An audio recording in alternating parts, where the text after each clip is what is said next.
The reality is that you make time for the things that you value. We didn't have smartphones 15 plus years ago to spend an hour or two a day scrolling on. If you value sitting down all together for dinner, you will make it happen. Hey, pronouncers, Bruce from Printavo, me here today as Steven is still out on assignment. We're going to get a good update though from him on this trailer that he's been driving around.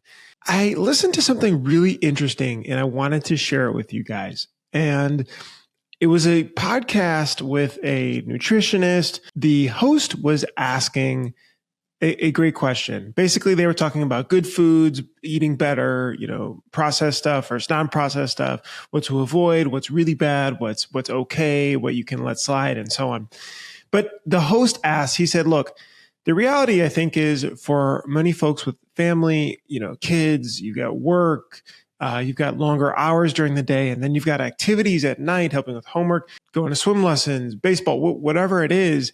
How does this apply in real life? How is this actually practical to take extra time and help produce the snacking and processed foods and so on?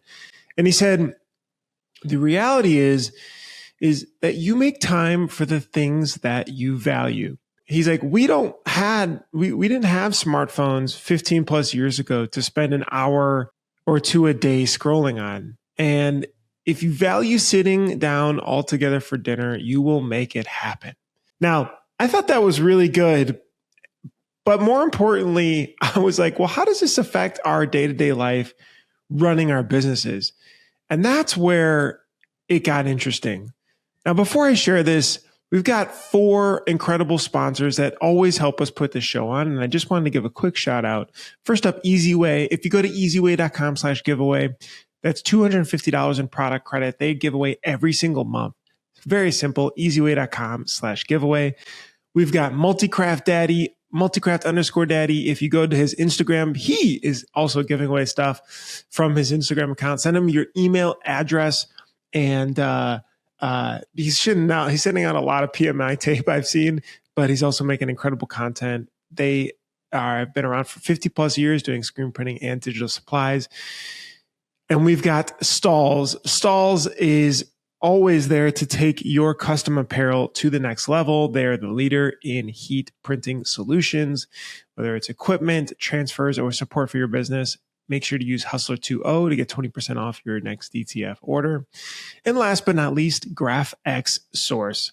Hit them up, graphxsource.com. Use the code PrintavoPod24 for 50% off your first vector set or embroidery order. They plug and play with Printavo, any other shop management solution, and they're a huge piece in a lot of different shops. Really cool to see. Okay, now back to what I was saying.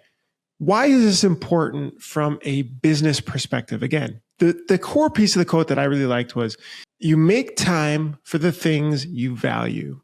What do we value and what do we not value is the question based on where we spend our time. So what I find fascinating is if you ask anyone that's, in your fabric group or in a Facebook group or someone you meet at a trade show and you say, what do you value spending time on? Or if you just think about this yourself, what do you value spending time on?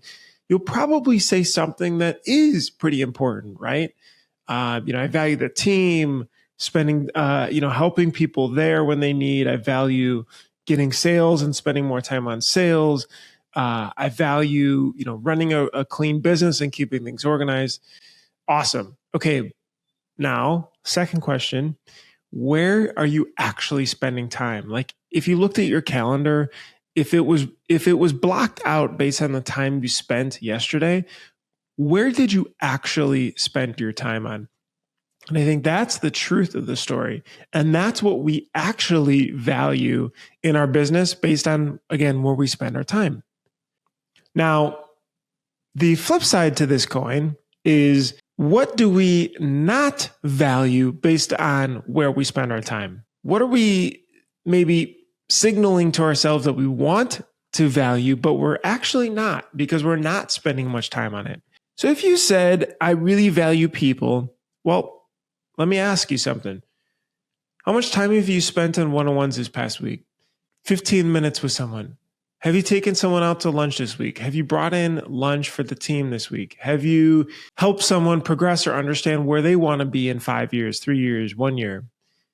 Have you spent more time listening to them to be able to get feedback to help improve their day to day? Have you spent time on recruiting for that role that you needed, or getting rid of someone that's dragging down the whole team, right? If you haven't, then maybe that's not what you actually value, right? And so I feel like I personally have a mismatch a lot of time on the time spent versus what I actually value.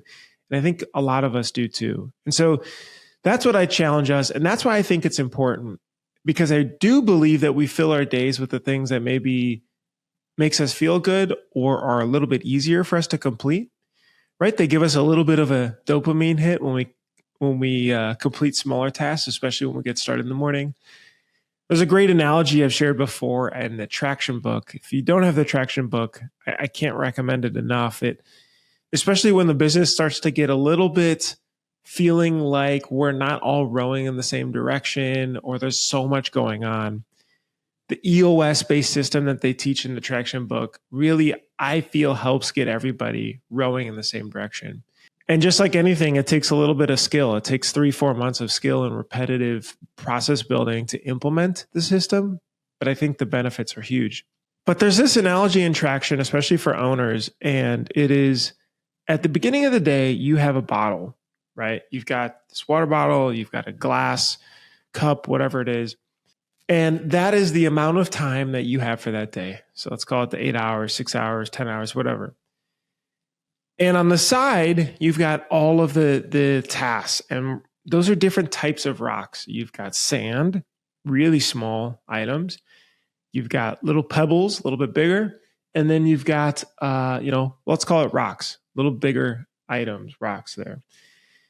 Now, the way that you fill up that cup is going to determine what the things that you're going to get done are. And what they were saying in the book is that we tend to take all the sand, the smaller tasks, the little things, and put it in the glass to kick our day off. And then we put a couple pebbles in. And then by that time, it's probably 3/4, 80% of the way full or so. And then we try to cram in the rocks, the bigger items at the top, the most important items, the one that have the biggest impact. And unfortunately, the glass is full. The day's over. And so their perspective was start the day with the big rocks, those big items, those things that, they're not fun. They're not sexy. They're not like the enjoyable things that you want to be doing, but they have the biggest ROI. So again, if you say that you value and sales is the most important aspect, well, probably setting up marketing campaigns that are repetitive every single week that you spend time on. Hiring someone maybe to do that, working on the sales process better, scripting, more follow-ups, using the Printavo, that new automation feature. In the premium plans, you can now set up follow-ups so you can get a higher quote to close, quote to quote approved ratio. That is the process that Traction talks about. And I don't think every day is perfect. Like it's hard, right? But are we spending time on the high value items? And the trick I'm finding is, when are you actually most productive? So how does this apply, really?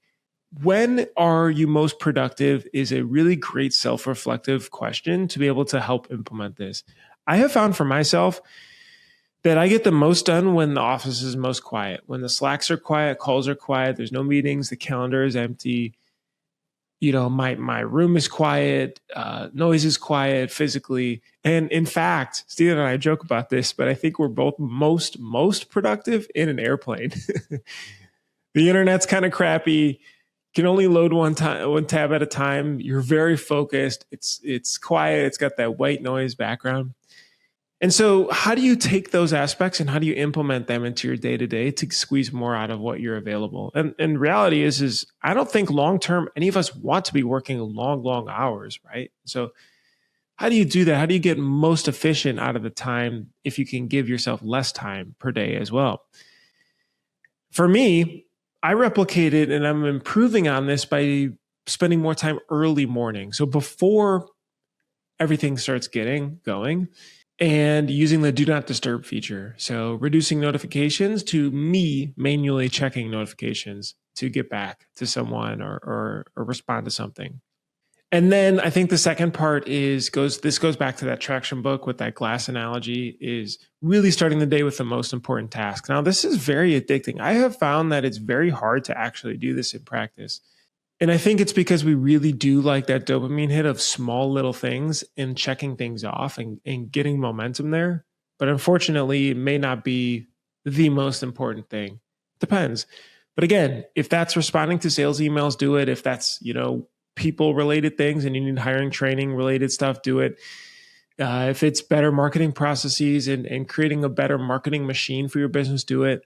Take an hour or two. This is what we try to help do in Fabric. Take an hour or two every single month, block it out, really think about this for yourself and hold yourself accountable to it.